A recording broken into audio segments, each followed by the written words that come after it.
오늘 썸데이죠. 모든 분들이 오랫동안 기다리고 또 준비했던 복된 날입니다. 함께한 성도나 초대되어 오신 모든 분들 주님의 이름으로 진심으로 환영하는 의미에서 한번 박수로 맞이하십시다. 감사합니다. 오늘 썸데이가 진정 원더풀 썸데이가 될 수 있기를 바랍니다. 이 행사가 이루어지기까지 많은 분들이 준비를 했고, 특별히 또 앞서 섬기는 준비팀들의 모습을 조금 전 영상으로 봤죠. 준비팀에서 오늘 제게 특별히 부탁을 하나 하더라고요. 목사님, 오늘은 특별한 날이니까 또 예수를 잘 모르고 또 교회를 처음 나오는 분들도 초대되어 오시는 자리니까 매주 하시던 강의는 좀 내려놓으시고 특별히 복음이 담아진 내용으로 설교를 따로 준비해 주셨으면 좋겠습니다 해서 로마서 5장을 정해 주더라고요. 이 본문을 가지고 설교를 좀 해달라고. 그래서 오늘 로마서 5장을 중심으로 특별히 기존 성도들도 물론 들어야 될 내용이겠지만 교회를 처음 오신 분들, 또 예수님을 전혀 알지 못하는 분들도 들어서 유익이 될 수 있도록 제목은 3가지 선물로 결정을 했습니다. 선물을 마다할 사람은 없어요. 받아서 행복하고 주어서 기쁜 게 선물이죠.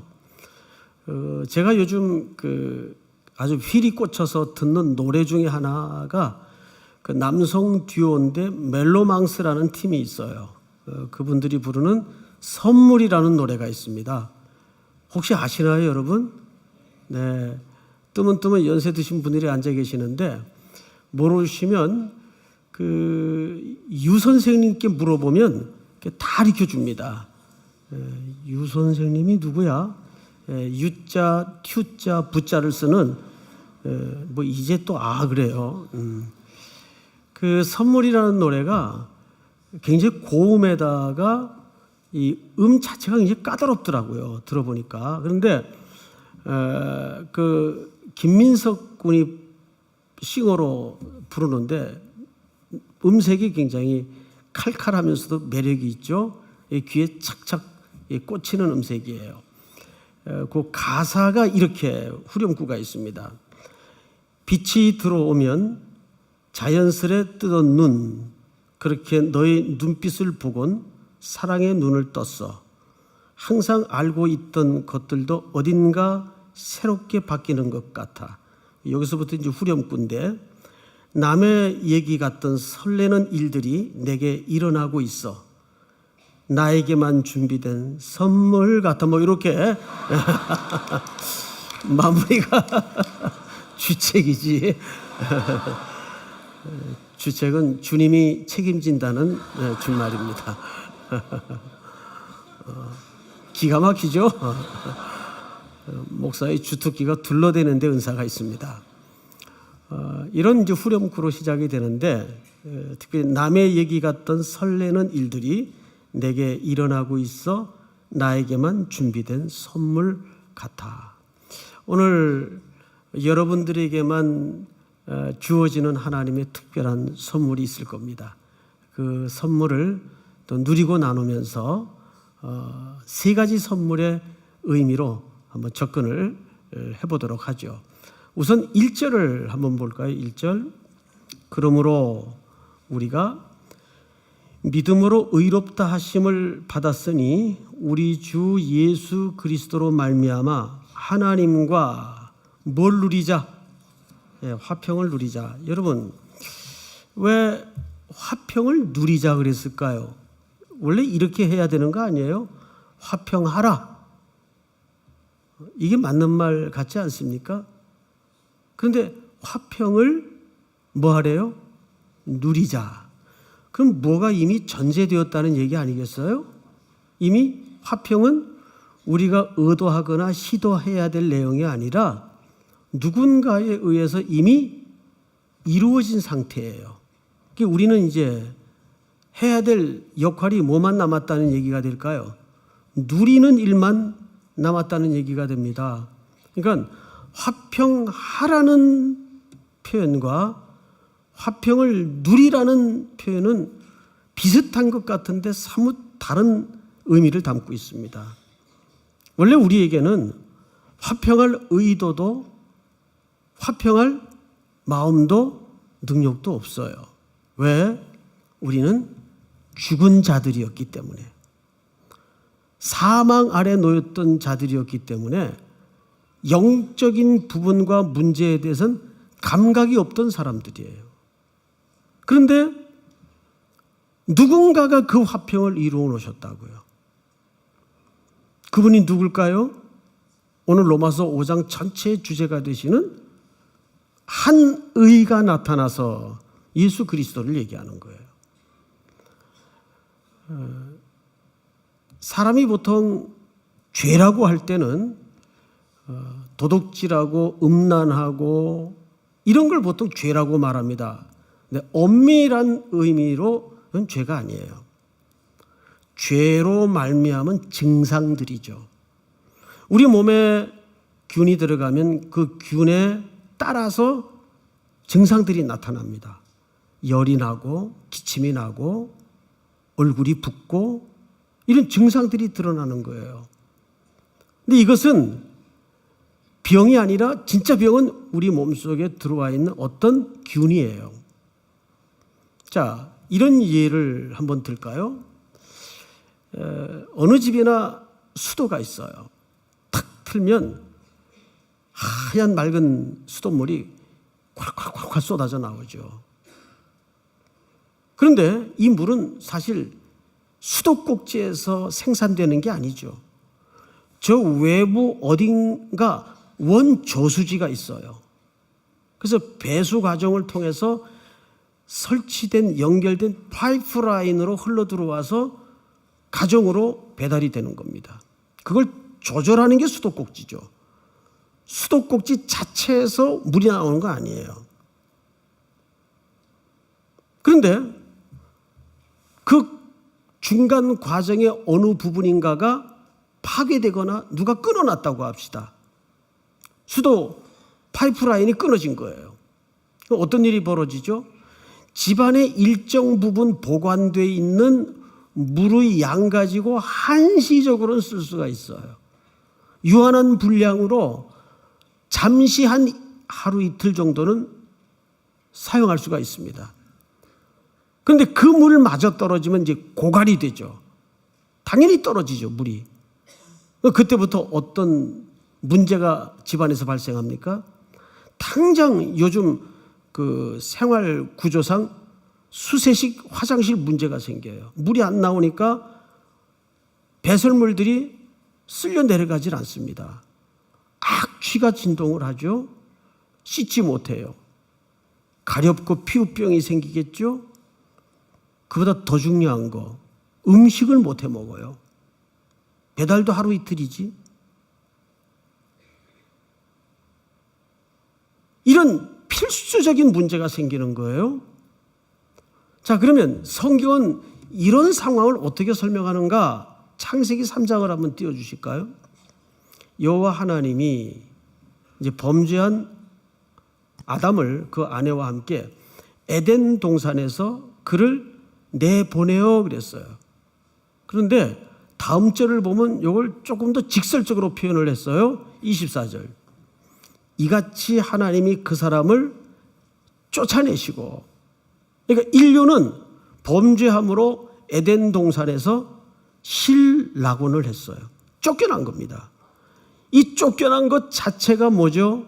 하나님과 드디어 최초의 인류인 아담은 관계가 파괴된 겁니다. 끊어진 겁니다. 단절된 겁니다. 성경은 이 관계를 죄라고 말합니다. 하나님과 끊어진 관계를 죄라고 말해요. 그럼으로써 인류의 보편적인 상태가 어떤 상태로 내어버려 두어졌느냐? 로마서 1장을 보면 28절을 한번 띄워주실까요? 이렇게 되어 있습니다. 또한 그들이 마음에 하나님 두기를 싫어하며 하나님께서 그들을 그 상실한 마음대로 내버려 두사 합당하지 못한 일을 하게 하셨으니. 시작. 29절 시작. 곧 모든 불의, 추악, 탐욕, 악의가 가득한 자요, 시기, 살인, 분쟁, 사기, 악독이 가득한 자요, 수근수근하는 자요. 다음 절. 비방하는 자요, 하나님께서 미워하시는 자요, 능욕하는 자요, 교만한 자요, 자랑하는 자요, 악을 도모하는 자요, 부모를 거역하는 자요, 우매하는 자요, 배약하는 자요, 무정한 자요, 무자비한 자라. 다 같이 32절 시작. 그들이 이 같은 일을 행하는 자는 사형에 해당한다고 하나님께서 정하심을 알고도 자기들만 행할 뿐 아니라 또한 그런 일을 행하는 자들을 옳다 하느니라. 지금 로마서에서 소개된 이 모든 내용들이 사실은 우리는 죄라고 하지만 죄라는 표현보다는 무엇이 맞아요? 죄의 증상들이다 그 말이에요. 죄는 뭡니까? 방금 전 창세기 3장에서 확인한 바와 같이 하나님과 관계가 끊어짐으로 우리 인생의 보편적 상황 속에서 나타나는 자연적인 모습이 되었어요. 그런데 그런 사망 아래 있던 우리들에게 하나님이 아들 예수 그리스도를 이 땅에 보내셔서 십자가에 대속의 값을 치르게 하시고 화평을 이루어 놓으셨다 그 말이에요. 그러니까 이 화평은 주님만이 만들어낼 수 있는 덕목입니다. 그것은 우리가 만들 수 있는 문제가 아니에요. 그래서 우리는 뭐만 남았어요? 그 화평을 누리는 일만 남았다 그 말이죠. 그럼 여기서 조금 더 두 번째로 들어가십시다. 첫 번째는 화평을 누리라.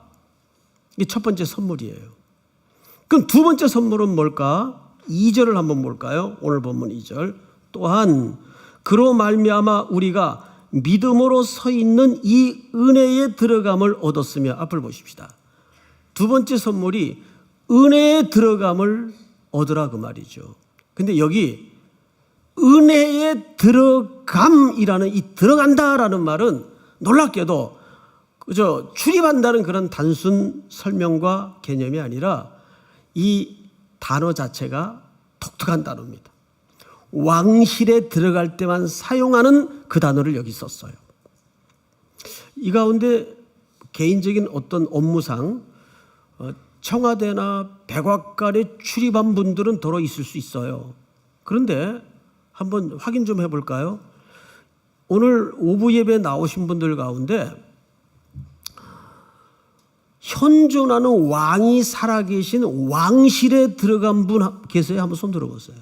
왕실에 들어갔던 분 계시면 한번 손 들어보세요. 예, 손 든 사람이 저밖에 없네요. 예, 전 들어갔었어요.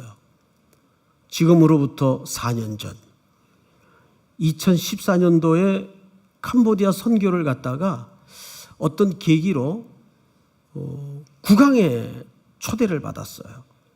캄보디아 국왕에. 국왕은 현존하는 분이죠.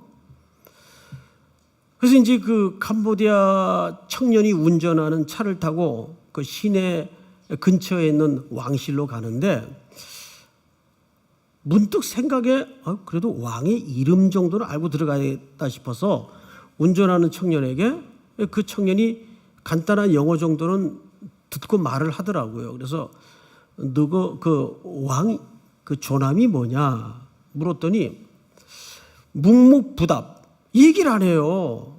그래서 제가 얘가 왕 이름을 모르는구나 이렇게 무지한 착각을 했댔어요. 알고 보니까 캄보디아 사람들에게 왕은 거의 신적인 대상이에요. 경이로운 존재이기 때문에 감히 왕의 이름을 우리처럼 함부로 입에 올려서 거론하거나 말하질 않아요. 그러니까 그 조남을 자기 입에 이렇게 부르거나 말하는 것조차 경외감을 가지고 얘기를 안 하더라고요. 그건 나중에서야 알았습니다. 근데 나는 왕의 이름을 모르고 있는 청년인 줄 알고 착각을 했었죠. 이제 그런 와중에 궁궐 문 입구에 도착을 했는데 그렇게 화려한 궁궐은 아니에요. 오히려 아주 굉장히 검소한 궁궐이더라고요. 그래도 경비가 워낙 삼엄해서 다 수색을 하고 차 밑까지 전부 다 거울로 이렇게 보고 이제 그 안에서 나온 사람의 안내를 따라서 이제 들어갔어요. 근데 중앙에 이렇게 보통 높은 계단이 쭉 있잖아요. 그리고 그 계단 위쪽에 국왕이 나와 계시더라고요. 중앙에 이렇게 서서 자그마한 분인데. 근데 그때 갑자기 놀라운 일이 제 주변에서 벌어졌습니다. 함께 동행했던 캄보디아인들이 그 국왕을 보는 순간 바로 무릎을 꿇어서 엎드리더라고요. 그때 제가 얼마나 당황했겠어요. 그렇다고 저도 갑자기 무릎을 꿇을 수도 없고, 그래서 저는 이제 아까 그 화면에 노래하던 모습처럼 뻣뻣이 서가지고 그냥 이렇게 인사만 했습니다. 그리고 그때부터 무릎으로 이렇게 기어서 가더라고요. 그 계단 앞까지. 이제 국왕이 그들을 영접하느라고 손을 내미니까 그제서야 국왕 얼굴을 못 보고 이렇게 얼굴을 쳐다보지 않아요. 못 보고 이렇게 두 손을 합장하면서 손을 내밀더라고요. 그 정도로 그 신비한 존엄함이 곳곳에 그 과정 속에서 어려 있더라고요. 그러니까 거기는 두 가지 전제가 깔려야 그 현존하는 왕 앞에 갈 수가 있어요. 첫째는 절대 왕의 초대가 있어야 됩니다. 내 사정 급하다고 내가 들어가 보고 싶다고 아무 때나 아무 사정을 가지고 들어갈 수 있는 위치가 아니에요. 가장 중요한 것은 왕의 초대가 있어야 돼요. 두 번째는 반드시 누군가의 안내를 따라 들어가야 돼요. 쑥 그냥 아무렇게나 들어갈 수 있는 곳이 아닙니다. 그 가난한 나라의 왕실도 하물며 그러하거늘. 여기 왜 왕실에 들어가는 표현을 여기다 썼을까요? 천지의 주재자시요 창조주이신 그 하나님의 보좌 앞에 가는 데에는 하나님께 나아가는 자는 반드시 그가 계신 곳과 또한 자기를 찾는 자들에게 상 주시는 이심을 믿어야 할지니라. 우리가 하나님 앞에 이렇게 예배의 자리로 나올 수 있는 것은 반드시 그와 같이 두 가지 전제가 있어야 돼요. 첫째, 그분의 부르심. 그분의 초대 없이는 어느 누구도 이 자리를 즐거워하거나 이 자리에 나올 수가 없어요. 여러분 그냥 오신 것 같죠? 누가 가자 그랬으니까 따라오신 것 같죠? 아닙니다. 하나님의 부름 없이는 누구도 이 자리에 나올 수가 없어요. 여러분 교회 생활하면서 이렇게 듣고 배웠죠? 그래서 예배는 의무다. 아닙니다. 예배는 의무가 아니에요. 그건 꼬셔서 될 것 같더니 저 무슨 소리야? 다시 말씀드립니다. 예배는 의무가 아닙니다. 예배는 특권입니다. 의무보다 더 놀라운 거예요. 왕의 부름에 응한 자만이 올 수 있는 거예요. 그런데 두 번째 조건이 뭐냐면 누군가의 안내로 들어가야 돼요. 우리는 누군가의 안내로 들어온 겁니까? 예수의 이름으로. 그래서 예수님은 헬라 용법에 에고 에임이라는 용법을 써서 나는 뭐뭐다 이런 표현을 잘 썼어요. 내가 곧 길이요 진리요 생명이니 나로 말미암지 않고는 아무도 아버지께로 올 자가 없느니라. 그래서 이 땅의 유일한 중보자, 유일한 생명의 안내자는 그리스도가 길이고 그리스도가 생명이고 그리스도가 중보이십니다. 우리는 그분의 이름으로 들어가는 거예요. 그걸 누리라는 거예요. 자, 그러면 우리는 한 걸음 더 나아가서 세 번째 선물을 좀 들여다봐야 돼요. 세 번째 선물이 뭔가 보십시다. 2절 하반절에 보니까 이 은혜에 들어감을 얻었으며 하나님의 영광을 바라고 즐거워하느니라. 자, 앞을 잠깐 보십시다. 세 번째 선물이 소망의 즐거움을 붙들라는 겁니다. 자, 하나님의 영광을 바라고 그것을 뭐 하라 그랬죠? 즐거워하라 그랬어요. 살짝 좀 추상적이죠. 이게 뭘까? 자, 여러분 여기서 즐거워하라는 말은 사실 무슨 단어와 동의어인가 하면 자랑하라는 말과 동의어입니다. 즐거워하라, 자랑하라. 자, 예를 하나 들죠. 이건 예입니다. 저는 이제 아버님이 제가 아주 어릴 적에 돌아가셔서 기억이 별로 없어요. 사진으로밖에 기억할 수가 없어요. 제가 8살 땐가 하여간 학교 들어가기 전에 돌아가셨어요. 기억도 없고 그런 면에서 굉장히 좀 아쉽죠. 근데 어느 날 아버지가 저를 불렀어요. 예를 들은 겁니다. 태근아, 이리 온. 예, 아버지. 너 요즘 보니까 공부 열심히 하는구나. 시험이 거의 다 됐지? 예, 이제 학기도 얼마 안 남았고 이제 곧 방학입니다. 그래. 아빠가 이번에 너 학기 말 시험 끝나면 곧 방학이니까 너를 위해서 아빠가 계획이 하나 있다. 군대 가기 전에 세상 견문도 높일 겸 저기 유럽 지역을 9박 10일짜리로 티켓을 하나 끊어줄 테니까 좀 마음껏 다니면서 견문도 넓히고 머리도 식혀라. 놀라운 계획을 발표하시는 거예요. 저를 향한. 아버지 감사합니다. 그 다음날 학교를 갔는데 방학이 얼마 안 남았으니까 친구들이 뭐 3, 4, 5 앉아서 이제 방학 계획을 서로 얘기하는 걸 제가 옆에서 들은 거예요. 나는 이번 방학 때 우리 엄마 반찬 가게 알바가 없어서 알바 뛰어야 돼. 나는 아빠가 일하시는 현장에 나가서 도와드려야 돼. 난 등록금 벌려고 또 편의점 나가가지고 알바해야 돼. 뭐 이런저런 얘기를 하는데 친구들이 불쑥 저한테 물어요. 넌 뭐 할 거니? 그때 제가 말을 할까요, 안 할까요? 말을 하죠. 나는 어제 갑자기 아빠가 부르더니 9박 10일짜리 유럽 여행 티켓 끊어주신대. 그럼 애들이 뭐라 그럴까요? 대박, 대박, 대박 그러는 거예요. 이제 그것은 내 앞에 얼마 남지 않은 시간에 그려진 확실한 소망이에요. 누가 약속하신 거니까? 우리 아버지가 약속한 거니까. 그래서 그거를 즐거워해요. 근데 그 즐거움은 뭐 하고 싶은 즐거움이에요. 자랑하고 싶잖아요. 말하고 싶잖아요. 그런 개념이에요.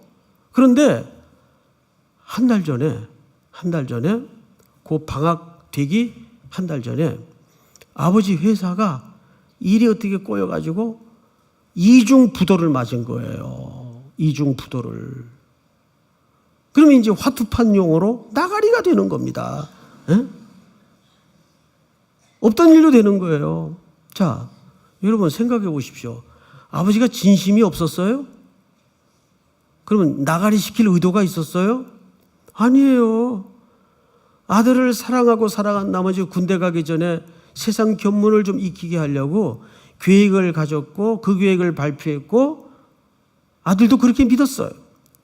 그리고 그 계획은 아버지의 사랑이었고 아버지의 진심이었어요. 그런데도 상황이 꼬이고 능력이 안 되면 화투판 용어로 나가리가 되는 겁니다. 그런데 우리에게 그 소망을 약속하신 분은 누구죠? 이 세상을 창조하시고 이 세상을 운영하시는 전능자이세요. 그런데 창조주가 되시고 전능자가 되신다고 나에게 그것을 해줄 이유는 없어요. 예를 들어서 그런 겁니다. 빌 게이츠, 어쨌든 세계 최고의 부자죠. 그럼 빌 게이츠 갖고 있는 돈이 나하고 무슨 상관이 있어요? 나는 빌 게이츠한테 1달러도 받아본 적이 없어요. 그런데 어느 날 빌 게이츠 씨가 날 부르더니 형제 삼자는 거예요. 그 진짜 대박 나는 거죠. 아무 관계가 없다가 그 사람하고 어떤 관계가 형성이 되면 문제는 달라지는 거죠. 그런데 그 하나님이 이사야 43장 1절에 이렇게 얘기하시더라고요. 내가 너를 구원하였고 내가 너를 지명하여 불렀나니 너는 내 것이라. 이게 무슨 말인지 아십니까? 우리 인생은 그저 이렇게 길바닥에 아무렇게나 굴러다니는 돌멩이처럼 태어난 존재가 아니에요. 우리 인생은 보세요. 저 하늘에 까만 비로도 위에 뿌려놓은 보석 같은 수많은 총총 떠 있는 별들도 다 자기 자리가 있고 간격이 있어요. 이 위대한 우주 속에서 자기 자리가 있다고요. 우리가 무심히 이 땅에 던져지고 태어난 것 같습니까? 여러분, 하나님은 우리 한 사람 한 사람에게 놀라운 계획을 갖고 계신 분이고 그 계획은 구체성을 갖고 계세요. 그 하나님이 우리에게 저 얼마 남지 않은 세상의 끝날에, 우리 생의 끝날에 나를 향하신 어떤 소망을 설계하시고 계획하셨다면 우리는 그것을 흥분 속에, 설레임 속에 우리는 충분히 기대를 가지고 즐거워해야 될 당연한 이유가 있습니다. 그리고 그 즐거움은 우리 온 남은 생에 이 멀고 길고 험한 길을 가는데 뭘로 나타나야 될까요? 자랑으로 나타나야 되는 거예요. 환난 속에서도 고난 속에서도. 그래서 오늘 3절에 보니까 이런 말씀이 있죠. 다만 이뿐 아니라 우리가 환난 중에도 바로 그 불변한 사실 때문에 즐거워할 수 있다는 거죠. 믿습니까, 여러분? 자, 그러면 속으로 이렇게 질문할 분이 분명히 있을 것 같아요. 목사님, 하여간 좋은 말 많이 해주셔서 고맙고 알긴 하겠는데 그럼 뭘로 보장합니까? 하나님 마음 안 바뀔 거 뭘로 보장합니까? 내가 못되게 굴고 또 뺀질거리면 또 나를 버리시는 거 아니에요? 그렇게 생각할 수 있어요. 충분히 이해가 가요. 왜? 자기를 자기가 잘 아니까. 그런데 그럴 수 없는 이유가 있어요. 볼까요? 오늘 본문 11절을 한번 보십시다.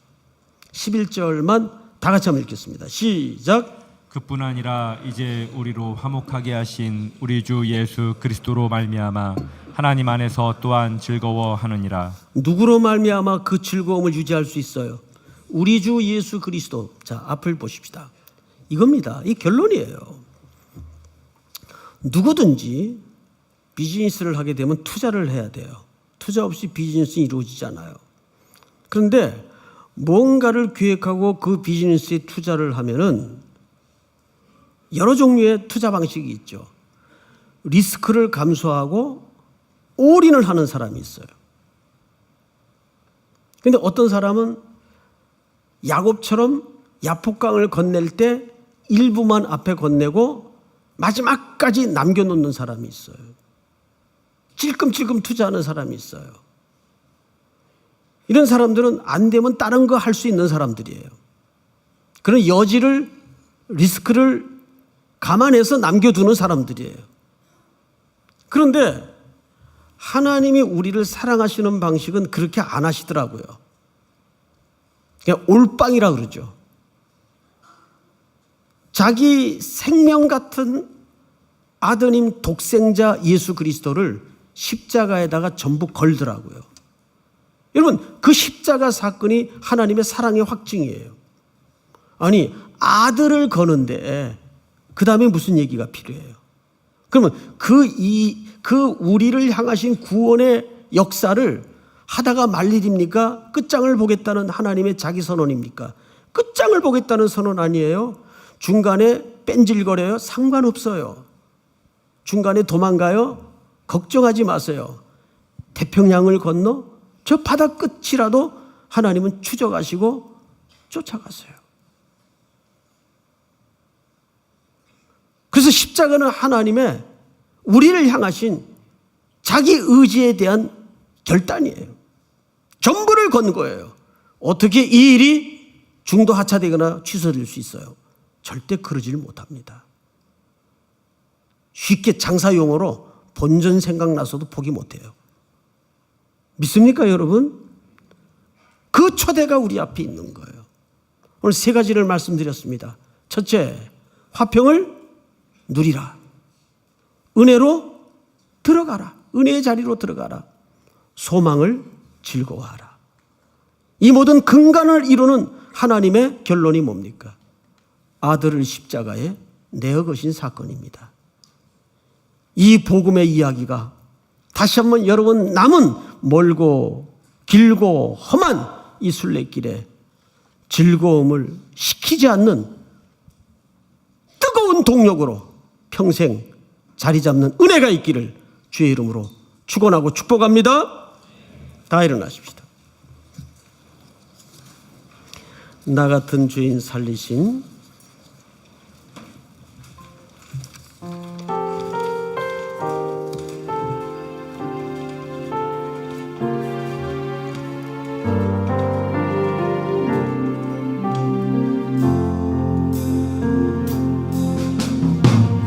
나 같은 죄인 살리신 주 은혜 놀라와 잃었던 생명 찾았고 광명을 얻었네. 큰 죄악에서 건지신 주 은혜 고마워. 큰 죄악에서 건지신 주 은혜 고마워.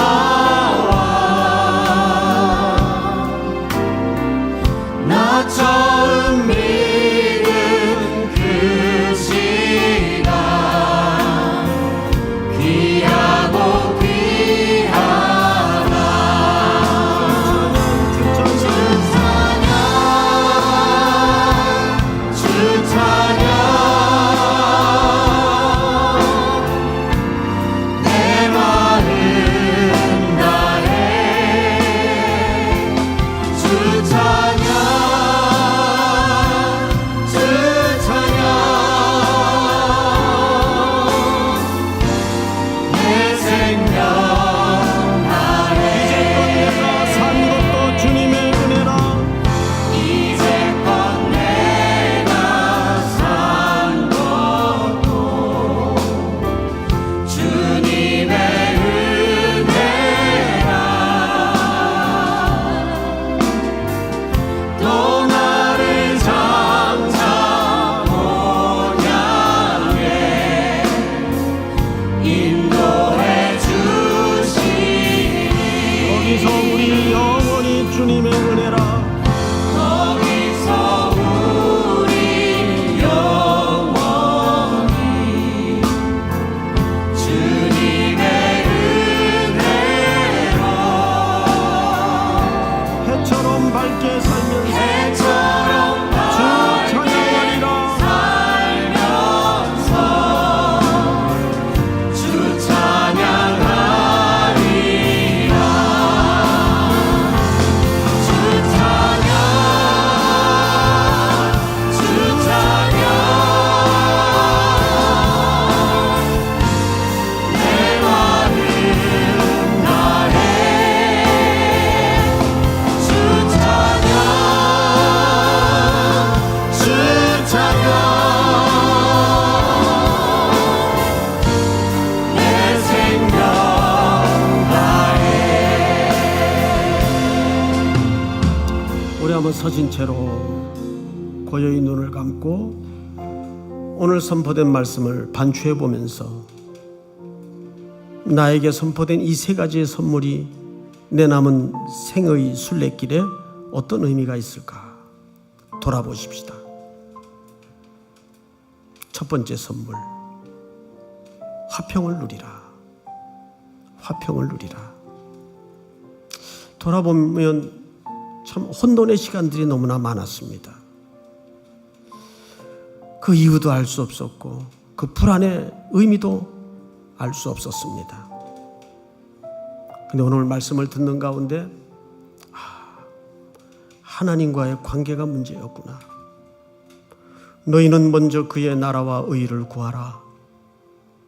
그리하면 이 모든 것을 너희에게 더하시리라. 왜 그렇게 내 인생은 뒤죽박죽이었고 혼란스러웠을까? 이미 그리스도께서 나를 위해 이루어 놓으신 그 화평회로 들어오십시오. 두 번째 선물, 은혜의 자리로 들어가라. 결국 우리에게 놀라운 누림의 자리가 있건만 우리는 그것을 외면했고 상실한 마음대로 있었고 꺼려했고 돌아섰습니다. 그 왕실의 보좌에 앉아 계신 그 하나님이 내 아버지가 되시다니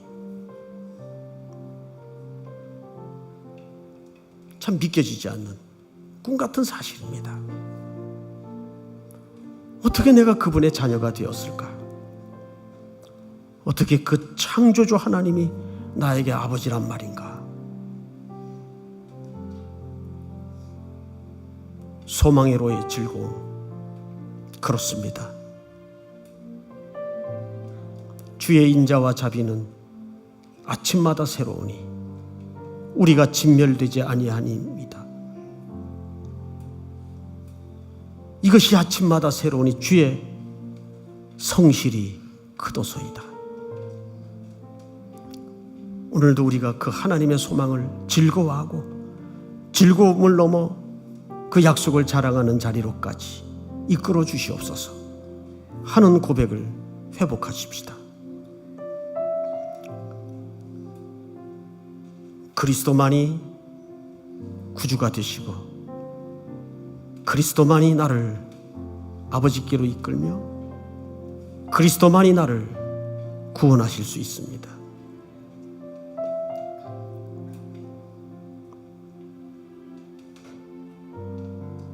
아버지,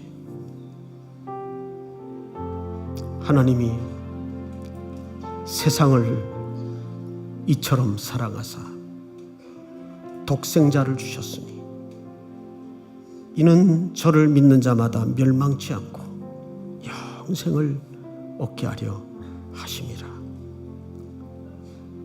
영접하는 자, 곧 그 이름을 믿는 자들에게는 하나님의 자녀가 되는 권세를 주셨으니 이는 혈통으로나 육정으로나 사람의 뜻으로 나지 아니하고 오직 하나님께로 난 자들이니라. 여호와는 나의 목자시니 내게 부족함이 없으리로다.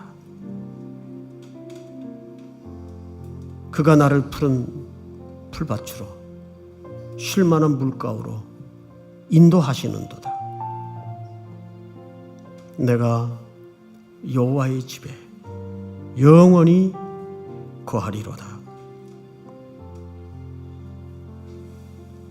지금은 우리 구주 예수 그리스도의 은혜와 하나님 아버지의 사랑과 성령님의 교통하심이 머리 숙여 경배를 드리는 사랑하고 사랑하는 모든 성도들, 특별히 오늘 초대되어 이 자리를 찾은 귀한 형제자매들 머리 위에 이제로부터 영원토록 함께 있을지어다. 아멘.